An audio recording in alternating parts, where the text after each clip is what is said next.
추석 명절에 이 연휴 기간에 가정에서 음식을 준비한다든지 또 다른 것 또 열심히 수고 눈에 보이지 않는 곳에서 수고하신 우리 성도들이 많이 계실 것 같습니다. 보통 어떤가요?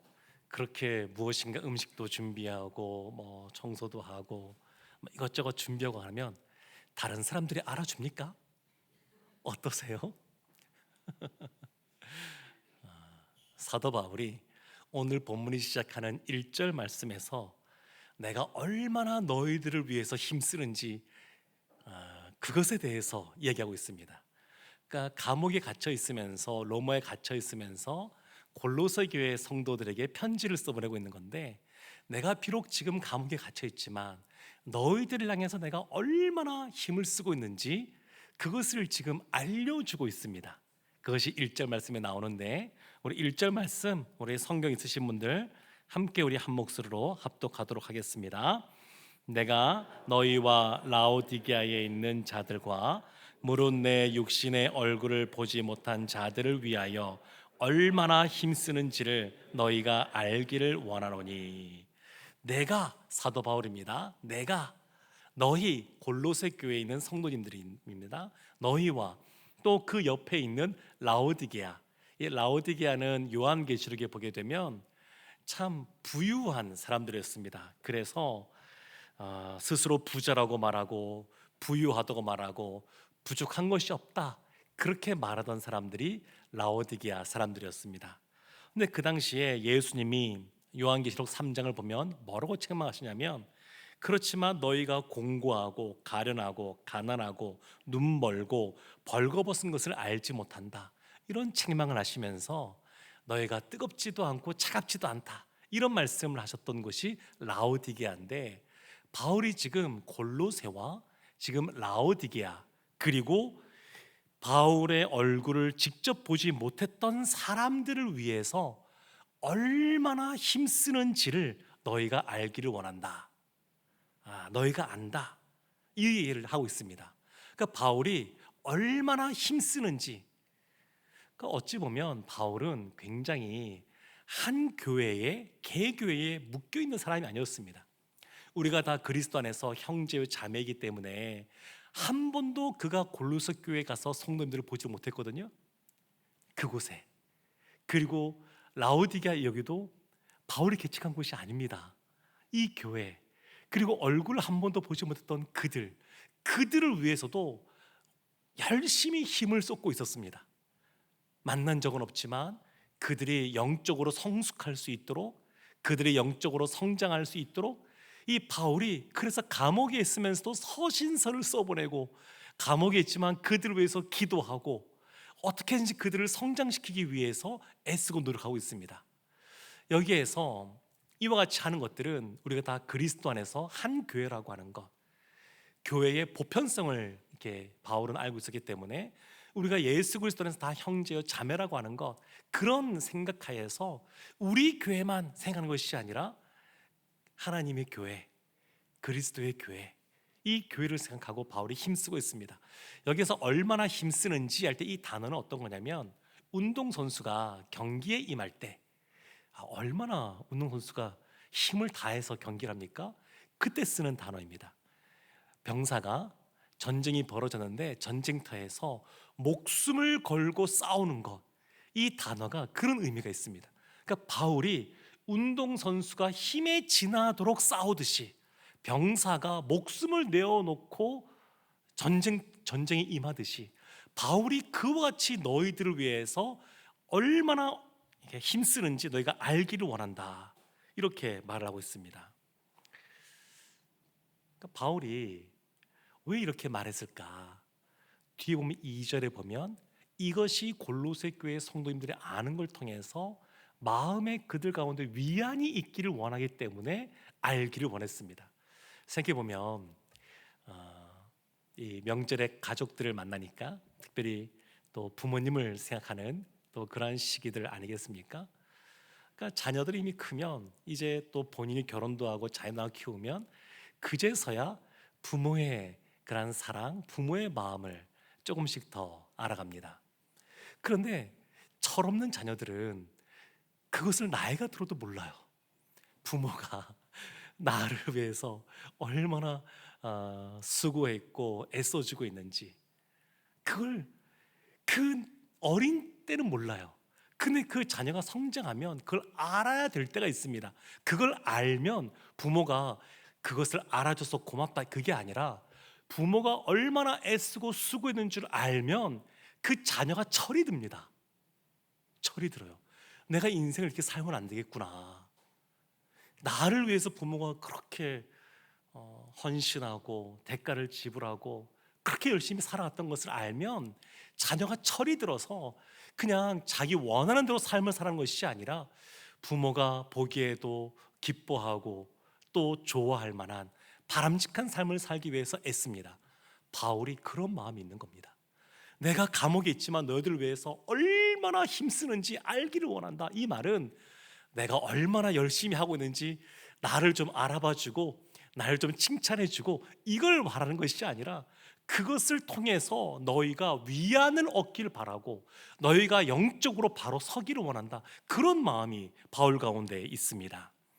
그러면서 바울이 2절 말씀에 보면 바울이 왜 이같이 힘써 이렇게 무엇인가를 하는지 그 목적에 대해서 2절에서 말하고 있는데, 우리 2절 말씀 함께 합독하겠습니다.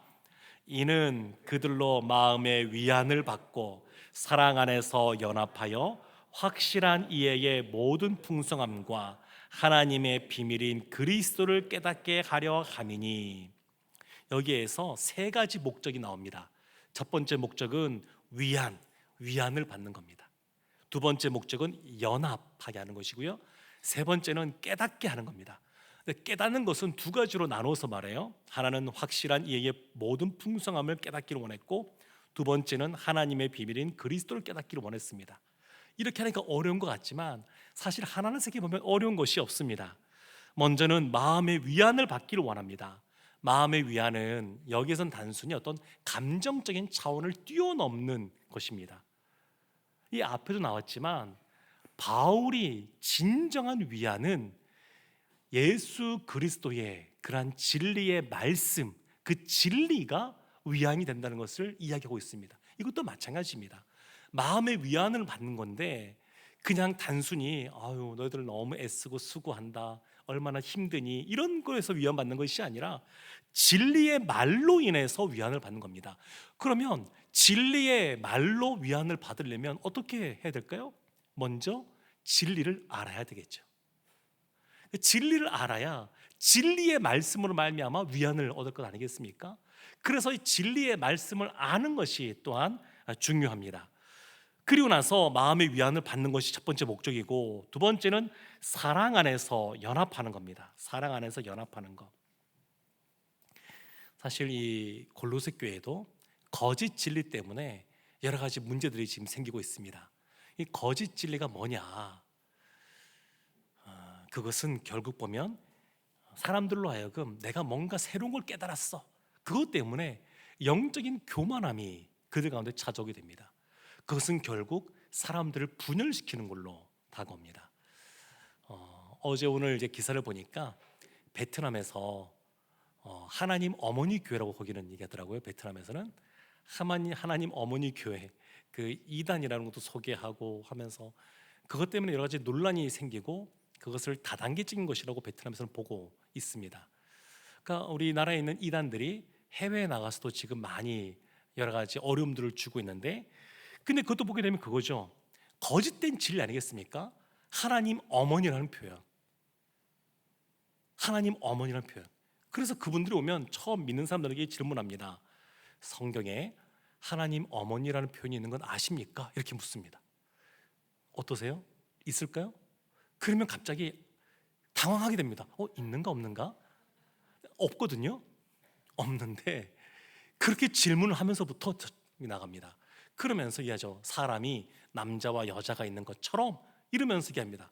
하나님도 아버지가 있고 어머니가 있다, 이런 쪽으로 나가게 됩니다. 그런데 하나님 어머니란 표현, 지금 이제 통일교도 보면 그 뭐 참 어머니 뭐 이런 거 이렇게 하고 있는데 이것이 사실 역사가 깊습니다. 일제 강점기 시절에부터 이렇게 말하는 사람이 있었고 그것이 이제 하나님의 교회에도, 그리고 뭐 통일교회에도 이렇게 다 영향을 지금까지 미치고 있습니다. 근데 어쨌든 간에 거짓된 진리는 스스로 우리만 알고 있다는 영적인 교만함을 가져오게 되고, 그것은 결국 공동체를 분열시킵니다. 참된 진리라는 것은 뭐냐면 연합하게 합니다. 연합하게 하는 것. 지금 바울이 사랑 안에서 연합하여 이렇게 말하지 않습니까? 진리는 사랑으로 말미암아 생명을 얻게 되고요, 또 사랑은 진리로 말미암아 방향을 갖습니다. 진리가 없는 사랑은 방향이 잘못될 수가 있습니다. 그래서 그 진리가 그 사랑의 방향을 또 알려주게 됩니다. 그러니까 이것도 생각해 보면 멀리 있지 않고 우리의 결혼 생활이나 또 부모님을 생각해 보면 이런 말씀도 좀 이해가 됩니다. 그러니까 이 연합이라고 하는 것은 뭐냐면 어떤 현실, 어떤 조건으로 말미암아 연합되는 것 같아도 그 조건이 무엇인가, 또 예를 들면 결혼 생활하는데 상대방의 재산을 보고 결혼했다. 그것이 결혼할 때 나름대로 조건이었습니다. 근데 그것이 현실이 무너지게 되면 그러면 어떻게 될까요? 결혼을 유지할 이유가 없어지게 되지 않겠습니까? 근데 이런 것이 아니라 연합이라는 것은 존재의 변화를 통해서 오게 되는 겁니다. 그러니까 하나님의 말씀인 진리의 말씀, 복음으로 말미암아 우리가 복음 안에서 변화된 새 사람이 되어지게 되고, 그 새 사람으로서 진리 안에서 참된 연합들을 이루어가게 됩니다. 그리고 이와 같은 위안과 연합이라고 하는 것은 영적인 토양과 같습니다. 위안이 있고 그리고 이제 연합이 있으면 마치 나무가 뿌리를 토양에 깊게 내리고 있는 것처럼 그와 같은 모습이 되면 이제 나무가 성장하게 되고 열매를 맺게 되겠죠. 그래서 그 다음에 나오는 것이 뭐냐면 확실한 이해의 모든 풍성함입니다. 이걸 깨닫게 됩니다. 확실한 이해의 모든 풍성함. 이것은 뭐 영적으로 굉장히 부유함과 영적인 그런 안정감, 이런 것들을 말하는데, 이런 것들을 깨닫기를 원했습니다. 바울은 또한 하나님의 비밀인 그리스도를 깨닫기를 원했습니다. 하나님의 비밀인 그리스도. 사실 위안이나 연합이나 풍성함이라는 것은 다 오직 예수 그리스도를 통하여 신자들에게 주어지는 겁니다. 우리 가운데 영적인 전투가 있습니다. 영적인 전투가 있는데, 영적인 전투는 누구에게 오는 거냐면 예수 그리스도를 믿고 중생한 사람이 영적 전투라는 겁니다. 영적 전쟁이라고 하는 것은 이미 예수 그리스도를 말미암아 중생을 경험한 사람들이 영적 전투를 경험하는데, 그러면 어떻게 영적 전투를 할 것인가? 우리가 하나님의 전신갑주를 입으라, 에베소서 이렇게 말씀하고 있지만 우리가 갖고 있는 무기가 지금 2절에 나와 있는 건데, 그것이 뭐냐면 위안을 얻는 것이고 연합하는 것이고 풍성해지는 것이고, 무엇보다 하나님의 비밀인 예수 그리스도를 깨달아 아는 것, 이것이 우리의 영적인 무기가 됩니다. 사실 하나님의 비밀 하는데, 비밀이라는 것은 어떤 건가요? 드러나지 않는 것 아니겠습니까? 근데 하나님의 비밀은 다릅니다. 하나님의 비밀은 처음에는 감추어졌었지만 점진적으로 이것이 계시를 통해서 우리에게 알려지게 되어졌고, 지금은 예수 그리스도, 이분이 하나님의 비밀인 예수 그리스도가 우리 가운데 밝히 드러났습니다. 그래서 여기서 하나님의 비밀이라는 것은 뭐냐면 어떤 예수님에 대한 정보를 아는 것을 말하는 것이 아니라, 여기에서 하나님의 비밀인 예수 그리스도를 깨닫는 것은 그 예수 그리스도를 경험하는 것을 말합니다. 경험하는 것. 단순히 머리로 아는 것이 아닙니다. 그 예수님을 경험하는 겁니다. 경험하는 것. 지금 바울이 지금 서신서를 써보내고 있습니다. 그것은 지금 우리가 뭘 알자, 우리가 하나님을 알자, 하나님을 알자고 지금 서신서 써보내는데, 오늘 이 말씀에 비춰본다 그러면 이렇게 정리할 수가 있죠. 하나님의 목적을 알고 삽시다, 그런 겁니다. 바울이 하나님이 우리를 향한 목적이 있어요. 계획이 있어요.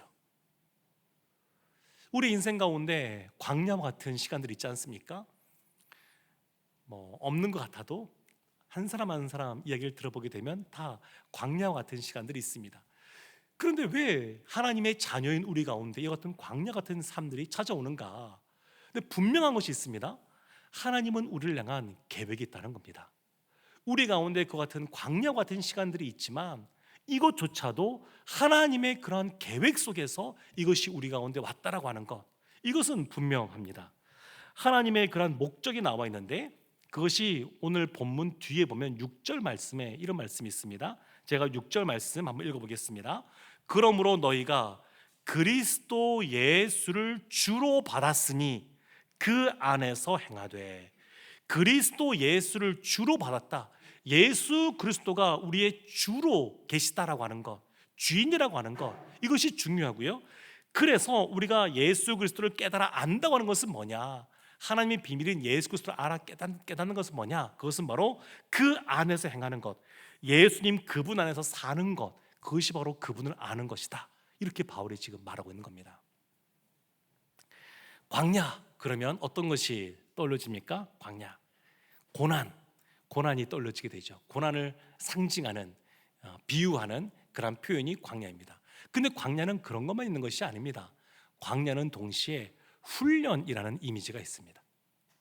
광야는 고난이면서 동시에 훈련이라고 하는 것이 있습니다. 우리 가운데 광야가 찾아옵니다. 근데 문제는 뭐냐면 이 광야가 언제 끝날지 모른다는 겁니다. 이제 수능 보는 우리 고3 학생들은 광야가 얼마 안 남았죠? 근데 사실 우리가 그 시간들을 지나오신 분들은 보면 수능 본다고 광야가 끝입니까? 그 이후에도 파도가 계속 이렇게 밀려오듯이 우리 가운데 이와 같은 고난의 시간들은 지속적으로 반복해서 계속해서 우리 가운데 다가옵니다. 언제 끝날지를 우리가 알지를 못합니다. 그래서 이스라엘을 보게 되면 이 광야 가운데 그들이 어떻게 반응했는지가 성경에 나오는데, 성경 있으신 분들은 한번 찾아볼까요? 출애굽기 15장입니다. 출애굽기 15장 22절과 23절 말씀을 한번 찾아보겠습니다.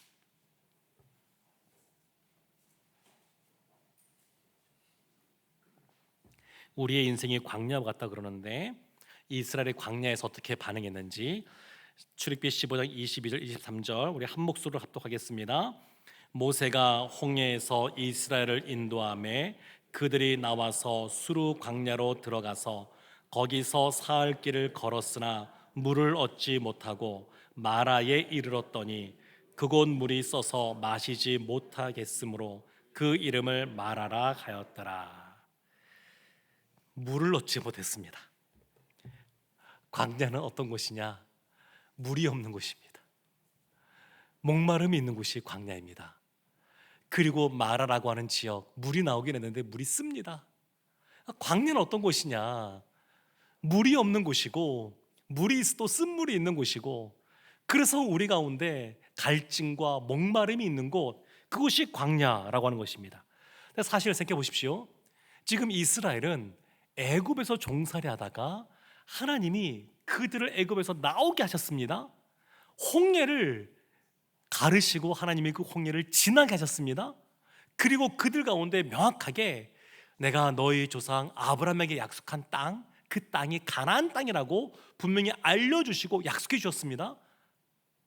하나님이 인도해 주시고 구원해 주시고 하나님께서 갈 곳을 약속해 주시지 않았습니까? 그런데 만난 것은 뭐냐면 목마름입니다. 목마름. 이들 가운데 목마름이 있습니다. 우리도 마찬가지 아니겠습니다? 마찬가지 아니겠습니까? 우리도 예수 그리스도를 믿고 구원을 얻었습니다. 우리도 하나님 나라를 약속으로 받았습니다. 그런데 우리의 삶에도 광야가 있습니다. 광야가 있어요.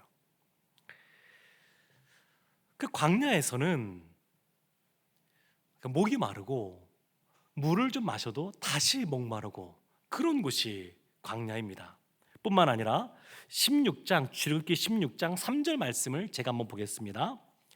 이스라엘 자손이 그들에게 이르되 우리가 애굽 땅에서 고기 가마 곁에 앉아 있던 때와 떡을 배불리 먹던 때에 여호와의 손에 죽었더라면 좋았을 것을 너희가 이 광야로 우리를 인도해 내어 이 온 회중이 줄여 죽게 하는도다. 광야는 어떤 곳이냐? 배고픔이 있는 곳입니다. 물론 하나님이 만나를 주셔서 그들로 하여금 배부르게 하시지만 이들 입장에서는 애굽에서 먹던 것 그걸 못 먹는다고 이들이 불평하고 있습니다. 광야는 지속적으로 목마름이 있는 곳이고 계속해서 굶주림이 있는 곳이 광야입니다. 우리도 그렇죠. 우리들의 삶 속에 경제적인 어려움이 닥치면 당장 배가 고프게 되면 그 경제적인 문제를 해결하는 것이 우리에게 너무나 큰 문제로 다가옵니다. 그 육적인 그러한 양식의 문제가 아주 절실하게 우리 가운데 다가옵니다. 그러니까 배가 고픈데 그것을 이겨내고 눈을 들어서 늘 하나님만 바라볼 사람 사실 쉽지가 않습니다. 그러니까 우리 눈에 보이는 육의 양식을 쫓아서 살 수밖에 없습니다. 그러면 이러한 삶을 살아가는 이스라엘 같은 삶을 살아가는 인생들에게는 광야는 어떤 곳인가? 한마디로 말하면 이런 분들에게 광야는 불평과 원망의 장소입니다. 그럴 수밖에 없습니다. 오늘의 삶이 너무 힘들고 아파서 현실의 삶을 부정하는데 그 부정은 원망과 불평의 소리로 나타나게 됩니다. 더 큰 문제는 뭐냐면 사람을 향해서만 나타나는 것이 아니라 이 원망과 불평이 하나님을 향해서도 나타난다는 겁니다. 이것이 문제입니다. 그렇지만 하나님께서 우리 가운데 광야의 시간을 허락하신 것, 우리가 정확하게 그 이유는 다 알지는 못하지만 분명한 것은 뭐냐면 하나님의 계획 가운데 이 광야가 우리 가운데 주어졌다는 겁니다. 하나님은 단 하나도 하나님의 계획, 이유 없이 우리 가운데 광야를 허락하지 않으십니다.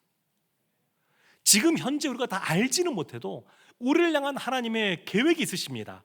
우리가 이스라엘의 역사 속에서 출애굽기에서 이와 같은 하나님의 목적을 알 수 있는 부분이 있는데 출애굽기 3장으로 한번 넘어가 보실까요?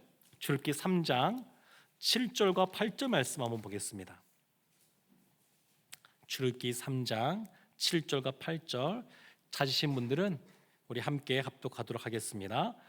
여호와께서 이르시되 내가 애굽에 있는 내 백성의 고통을 분명히 보고 그들이 그들의 감독자로 말미암아 부르짖음을 듣고 그 근심을 알고 내가 내려가서 그들의 애굽인의 손에서 건져내고 그들을 그 땅에서 인도하여 아름답고 광대한 땅 젖과 꿀이 흐르는 땅 곧 가나안 족속, 헷 족속, 아모리 족속, 브리스 족속, 히위 족속, 여부스 족속의 지방에 데려가려 하노라. 아멘. 지금 보면 주어가 나옵니다. 주어가 뭐냐면 내가입니다. 내가 7절에도 8절에도 내가 하나님이 내가 그러면서 애굽에 있는 내 백성의 고통을 분명히 보고 하나님의 백성들의 고통을 하나님이 분명히 보고 계십니다. 그리고 하나님께서 내가 하시면서 그들의 부르짖음을 듣고 그 근심을 알고 우리의 고통도 알고 우리의 부르짖음도 듣고 우리의 근심도 알고 계십니다. 그러면서 8절에 내가 주어가 내가입니다. 내가 내려가서 그들을 애굽인의 손에서 건져내시는 분이 하나님입니다. 내가 인도하여 내가 데려가려 하노라. 하나님이 이 모든 걸 아시고 그리고 그들을 건져내어서 이끌어 가신다고 말씀하고 있습니다. 그런데 이것을 모세에게 하신 말씀인데 모세는 어떻게 반응하느냐? 출애굽기 3장 11절 말씀 우리 한 목소리로 함께 보겠습니다. 모세가 하나님께 아뢰되 내가 누구이기에 바로에게 가며 이스라엘 자손을 애굽에서 인도하여 내리까. 여기에서 내가 모세를 말합니다. 하나님이 주어가 아니라 모세가 주어입니다. 내가 누구에게 가며 내가 어떻게 인도하여 내겠습니까? 지금 보면 출애굽기 3장에서는 하나님의 주어와 내가 주어인 것이 지금 충돌하고 있습니다. 충돌하고 있어요. 그러니까 우리의 신앙이 성숙해지고 있다, 우리의 신앙이 좀 더 성장했다라고 느낄 때는 언제냐면 잘 한번 생각해 보시면 하나님이 우리의 삶의 주어로 계실 때 그걸 느낍니다.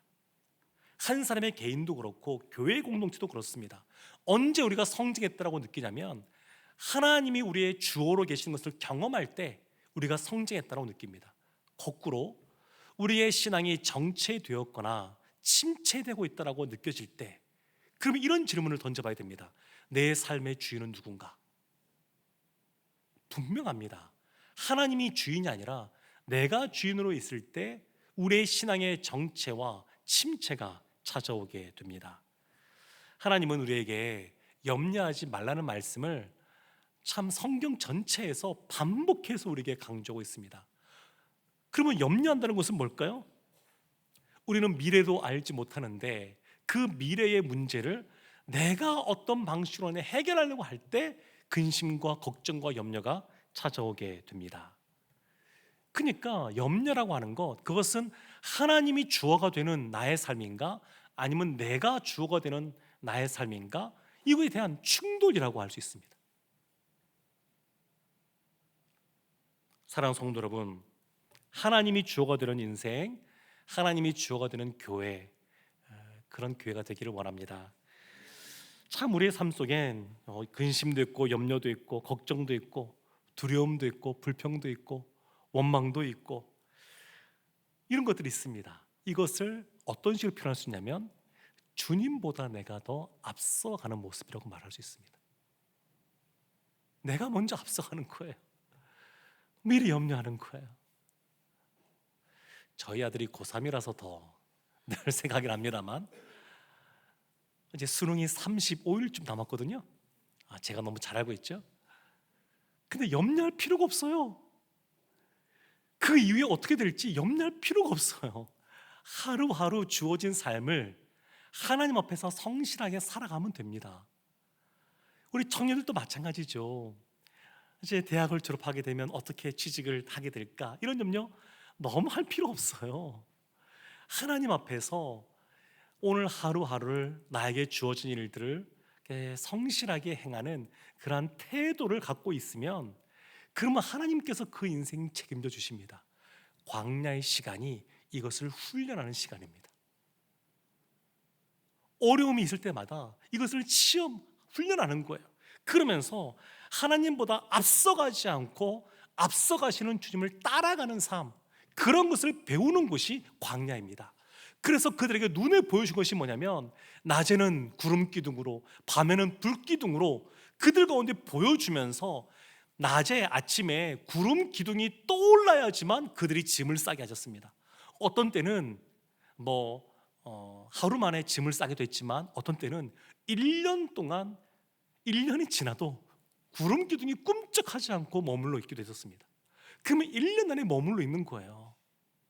하나님이 이와 같이 전적으로 하나님을 의지하고 하나님보다 앞서 나가지 않고 따라가는 주어가 아닌 동사로서의 삶을 살아가도록 훈련시키는 곳이 광야입니다. 그래서 광야가 고난이라고 하는 그런 어려움이 있는 곳이기도 하지만 동시에 우리를 훈련시키고 성장시키는 아주 좋은 그런 장소가 되기도 합니다. 사도 바울이 3절 말씀에서, 골로새서 2장 3절 말씀에서 이렇게 말하고 있습니다.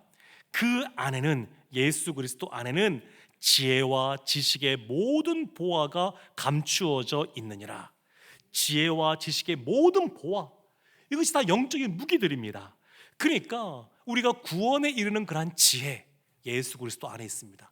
거룩에 이르는 지혜, 예수 그리스도 안에 있습니다. 우리의 관계에 어려움들이 있습니까? 그 어려운 관계를 풀어가는 지혜, 예수 그리스도 안에 있습니다. 우리의 미래가 불확실하죠? 그렇지만 그 불확실한 미래를 헤쳐나갈 수 있는 지혜, 예수 그리스도 안에 있습니다. 위의 것에 대한 지혜, 예수 그리스도 안에 있습니다. 하나님을 아는 지혜, 예수 그리스도 안에 있습니다. 우리가 영적으로 승리할 수 있는 모든 지혜가 예수 그리스도 안에 있다라고 지금 이야기하고 있습니다. 거짓 교사들은 어떻게 하냐면 이렇게 말하는 겁니다. 예수 그리스도만으로 뭔가 부족하다고 말하는 거예요. 예수만으로 충분합니다, 이렇게 말을 좀 하고 있는데, 그게 아니라 예수만으로는 충분하지 않다. 그래서 뭔가를 더하거나 뭔가를 빼야 된다, 이런 것들을 말하는 것이 거짓 교사들이고 거짓 그러한 진리라고 말할 수 있습니다. 그래서 바울이 이것을 경고하는 내용이 나오는데 그것이 4절 말씀입니다. 골로새 2장 4절 말씀 함께 합독하겠습니다. 내가 이것을 말함은 아무도 교묘한 말로 너희를 속이지 못하게 하려 함이니. 교묘한 말, 사실은 이 번역이 우리가 이해하기 쉽도록 교묘한 말 이렇게 번역하긴 했습니다만 사실 그 원어를 보면 이런 우리는 교묘한 말 그러면 약간 부정적인 이미지가 이미 우리 가운데 있지 않습니까? 그런데 그것이 아니라 아주 논리적이고 합리적이고 사람들이 그것을 들었을 때에 설득될 만한 그러한 말 이런 뜻입니다. 그래 거짓 교사들이 그냥 교묘하게 부정적인 것을 섞어서 속이듯이 말한다 이렇게 받은 것이 아니라 사람들이 들을 때 합당한 말이군요. 그 참 논리적이네요. 그게 타당하죠. 그러면서도 교묘하다는 것은 뭐냐면 사람들이 듣기 좋은 말을 하는 겁니다.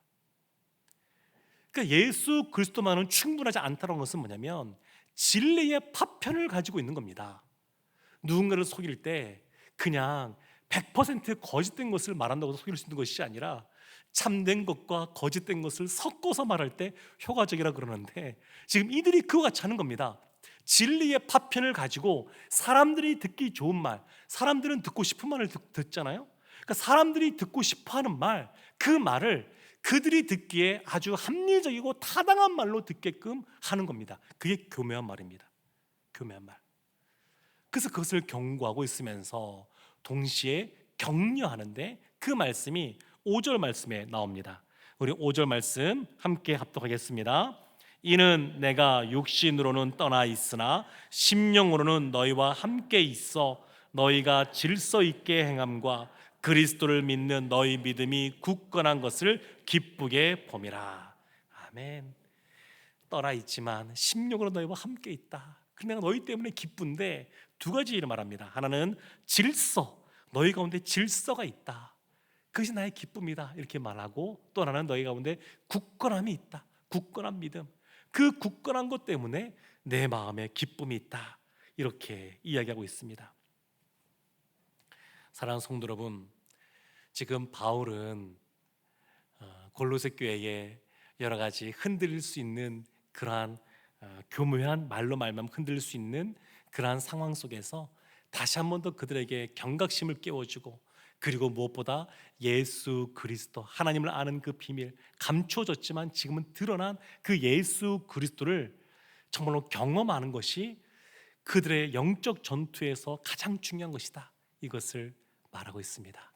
우리도 이 상 살아갈 때 예수 그리스도 그분 안에 모든 지혜가 있는 줄 알고 또 그분만 의지하고 그분보다 앞서가지 않고 우리 가운데 고난이 있단다 할지라도 그 광야 같은 시간을 영적 성숙의 장으로 바꾸가는 우리 모두가 되기를 주님의 이름으로 축원합니다. 아멘. 우리 이 시간